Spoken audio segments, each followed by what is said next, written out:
বন্ধুরা, সম্পূর্ণ পর্ব দেখতে চ্যানেলটিকে সাবস্ক্রাইব করুন। গ্রামের সকালটা আগের মতো আর স্বাভাবিক নয়। সুদেব চলে গেলেও তার রেখে যাওয়া ভয় আর কথার বিষ এখনও মানুষের মুখে মুখে। লাজু উঠোনে বসে সেলাই করছিল। সুইয়ের ফোঁড়ে ফোঁড়ে যেন তার ভেতরের কষ্টগুলো গেথে যাচ্ছিল।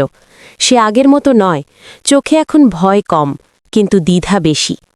অনুভব দূর থেকে লাজুকে দেখে, কাছে যেতে চায় কিন্তু থেমে যায়।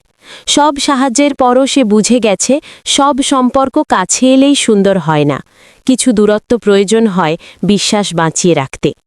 লাজুর মা একদিন ধীরে বলে, অনুভব তোদের জন্য অনেক করেছে। লাজু মাথা নিচু করে উত্তর দেয়, তাই বলে মানুষ কি কথা বলা বন্ধ করবে মা? আমি কারো ঋণ হয়ে থাকতে চাই না। এই কথাগুলো অনুভব শুনে ফেলে। তার বুকের ভেতরটা হালকা ব্যথায় ভরে ওঠে। গ্রামে আবার গুঞ্জন শুরু হয়। কেউ বলে লাজু নাকি সুযোগ নিয়েছে, কেউ বলে অনুভব নাকি সবকিছু নিজের মতো করেছে। লাজু এসব শুনে আরও চুপসে যায়। অনুভবের চোখে চোখ পড়লেই সে মুখ ফিরিয়ে নেয়। একদিন গ্রামের ছোট এক সভায় লাজু হঠাৎ দাঁড়িয়ে পড়ে। তার কণ্ঠ কাঁপে, কিন্তু চোখ শক্ত।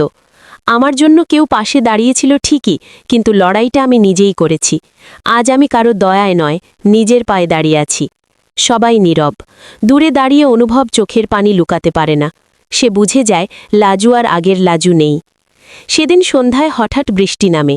গ্রামের কাঁচা রাস্তায় লাজু একা হাঁটছিল। ছাতা নেই। অনুভব দূর থেকে দেখে ছুটে আসে। কোনো কথা না বলে ছাতাটা এগিয়ে দেয়। দুজনের চোখ মিললেও কেউ কিছু বলে না।